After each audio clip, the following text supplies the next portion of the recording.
Iznācis lauksaimniecības nozares žurnāla Agrotops maija numurs. Tajā lasiet. Vairākas Rietuma Eiropas kompānijas labprāt iegādātos Latvijā audzētus griķus, bet, lai to audzēšana šeit atmaksātos, no hektāra būtu jāiegūst vismaz 4 tonnas graudu. Kā to panākt? Uzziniet, kā ogulāji aug Kurzemē un kuras šķirnes tur padodas vislabāk.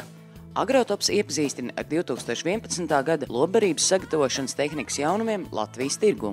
Elektriskie gani noder ne tikai mājlopu ganīšanai, bet arī lauku pasargāšanai no meža dzīvniekiem. Uzziniet vairāk par elektrisko ganu veidiem un darbības principiem. Gulbenes novada Sija brīvzemnieki ir viena no lielākajām piena ražotājām valstī. Šogad šeit plānots uzbūvēt jaunu kūti 300 slaucamo govju ganāmpulkam. Kādēļ Polijā un Somijā tītars audzē, bet Baltijas valstīs šos vērtīgos putnus rūpnieciski neaudzē? To visu un vēl daudz ko citu noderīgu atradīsiet Agrotopa maija numurā. Žurnāls Agrotops katram zemniekam un lauku uzņēmējam.